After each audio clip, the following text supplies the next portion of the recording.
यशवंतराव काळे यांच्या 3 कविता आपल्याला अभ्यासायला आहेत. त्यांचा परिचय आपण करून घेऊया. कवी, चित्रकार, समीक्षक आणि खेळ या नियतकालिकाचे ते संपादक आहेत. त्यांचे मंगेश नारायण काळेंची कविता शक्तिपाताचे सूत्र, नाड तुटल्या प्रथम पुरुषाचे दृष्टांत, तृतीय पुरुषाचे आगमन, मायाविये तहरीर आदी कविता संग्रह प्रसिद्ध आहेत. त्यांना अनन्वय फाउंडेशन पुणे, यशवंतराव चव्हाण कराड, कुसुमावती देशपांडे मराठवाडा साहित्य परिषद पुणे, श्रेयस साहित्य गौरव, यशवंतराव चव्हाण महाराष्ट्र शासनाचा कवी केशवसूत आदी पुरस्कार मिळालेले आहेत. त्याचबरोबर India foundation for the art Bangalore यांची फेलोशिप, तसेच त्यांना भारत सरकारच्या सांस्कृतिक मंत्रालयाची सिनियर रायटर फेलोशिप मिळालेली आहे. त्यांच्या ज्या 3 कविता आपल्याला अभ्यासायला आहेत त्यातली पहिली कविता आपण आता बघूया. लाकूड तोड्याची गोष्ट. लाकूड तोड्याची गोष्ट पुन्हा पुन्हा सांगितली जाऊ शकते. लाकूड तोड्याची गोष्ट पुन्हा पुन्हा सांगितली जाऊ शकते. ती आजोबांनी वडिलांना सांगितलेली असते, वडिलांनी आपल्याला आणि आपण मुलांना सांगितलेली असू शकते. लाकूड तोड्याची गोष्ट पुन्हा पुन्हा सांगितली जाऊ शकते. ती आजोबांनी वडिलांना सांगितलेली असते, वडिलांनी आपल्याला आणि आपण मुलांना सांगितलेली असू शकते. म्हणजे वडिलांच्या किंवा आजोबांच्या गोष्टीतला लाकूड तोड्या असू शकतो, आपल्या गोष्टीतल्या लाकूड तोड्याचा मुलगा किंवा नातूही परंपरेने. म्हणजे लाकूड तोड्याची गोष्ट ती कायम असतेच असते आणि त्याची कुऱ्हाड विहिरीत पडलेली असते. देव येतो धावून लाकूड तोड्याच्या मदतीला याही वेळेला. मी एक अगदी तशीच कुऱ्हाड तांब्याची देतो काढून. तो ती आपली नाही म्हणतो, परंपरागत. खरं म्हणजे तो आकारच असतो नुसता लाकूड तोड्याच्या विहिरीत पडलेल्या कुऱ्हाडीचा. देव दुसरी काढून देतो रुपयाची तत्पर. हाही नसतो, आकारच असतो. हाही नुसता आकारच असतो विहिरीत पडलेल्या लाकूड तोड्याच्या कुऱ्हाडीचा. तीही तो आपली नाही म्हणतो जंटलमन. प्रसन्न होतो देव लाकूड तोड्याच्या इमानावर. त्याची पडलेली कुऱ्हाड काढून देतो नि सत्वर सगळ्या कुऱ्हाडीही देऊन टाकतो कृपाळू. लाकूड तोड्या परत तो घरी विहिरीत पडलेली कुऱ्हाड घेऊन नि तांब्या रुपयाची सोन्याची कुऱ्हाड बक्षिसी म्हणून. खरं म्हणजे जो घरी परततो तो लाकूड तोड्या नसतोच मुळी, आकार असतो नुसता लाकूड तोड्याचा, जो विहिरीत न पडताही सापडलेला असतो त्यालाच. लाकूड तोड्याची गोष्ट पुन्हा पुन्हा सांगितली जाऊ शकते.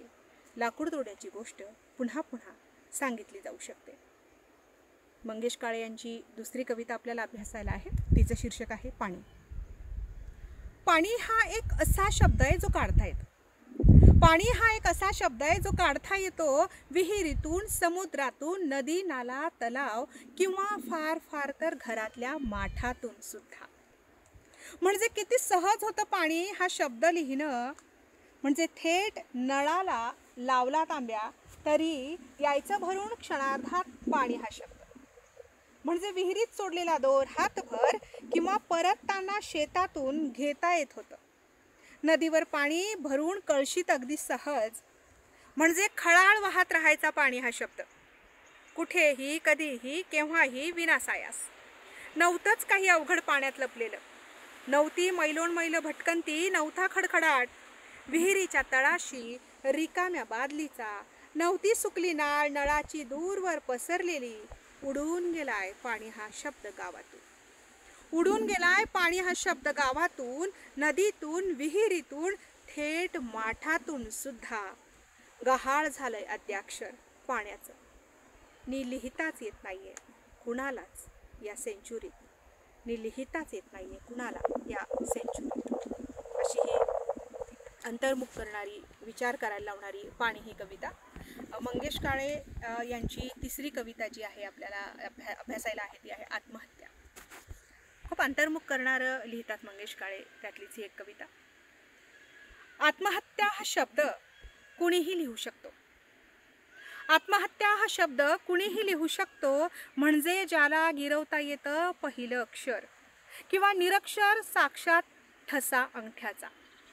म्हणजे कवी असेल, पेंटर, नट, डोंबारी तर लिहितो कैफात वळणदार.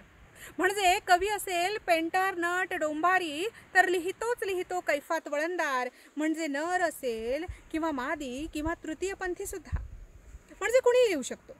म्हणजे कुणीही लिहू शकतो या पृथ्वी तलावर जन्माला आलेला द्विपाद किंवा चतुष्पादही डोळस. म्हणजे आत्महत्या हा असा एकमेव शब्द आहे जो लिहिता वाचता येण्यासाठी अटच नाहीये साक्षर असण्याची. नि आता तर निरक्षरच सारे मातीतून घाम पिकवणारे कष्टी लिहू लागलेत वळणदार आत्महत्या हा शब्द. म्हणजे प्रतिशब्द शोधून काढलाय या निरक्षरांनीच. आत्महत्या या शब्दाला जो लिहिता किंवा वाचण्याचीही नसते गरज कधीच. आत्महत्या हा शब्द आता शेतकरी असाही लिहिता येतो. शेतकरी असाही लिहिता येतो. धन्यवाद.